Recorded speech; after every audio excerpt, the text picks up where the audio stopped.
How Arthur returned at morn, and by Sir Gawain's hand won the passage of the sea. Wolves were howling on the wood's border, the windy trees wailed and trembled, and wandering leaves, wild and homeless, drifted dying in the deep hollows. Dark lay the road through the dank valleys among mountain hills, mist encircled to the walls of Wales in the west, frowning brown-faced and bare.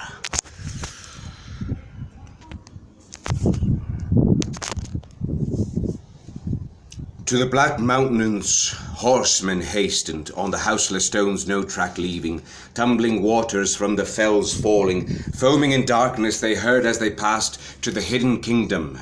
Night fell behind, the noise of hooves was lost in the distance, in silence in a land of shadow. Dawn came dimly on the dark faces of the old mountains, eastward staring light was kindled, the land shimmered, sun came shining, silver morning bathed in water, bright ascended the bare heaven, blue and lofty. Beams fell slanting through the boughs of trees, glancing and glimmering in the grey forest. Rain drops running from rustling leaves like drops of glass, dripped and glistened.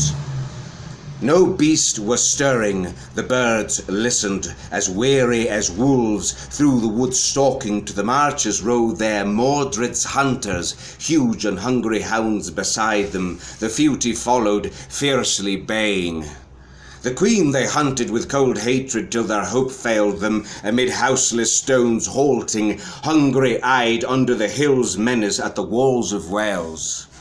War was behind them, and woe in Britain. Winds were shifting, Mordred waiting.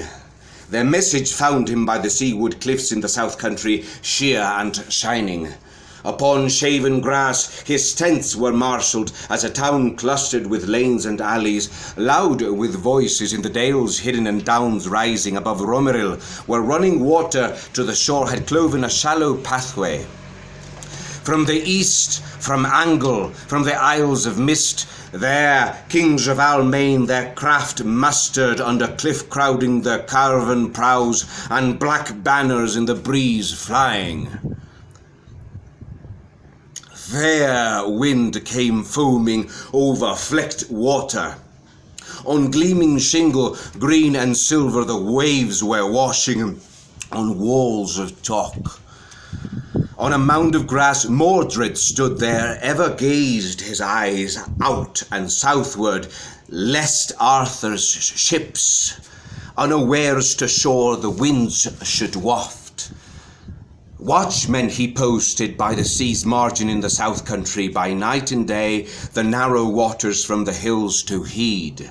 There on high raised he builded beacons that should ablaze with fire if Arthur came to his aid calling, his men to muster where he most needed. Thus he watched and waited, and the wind he studied.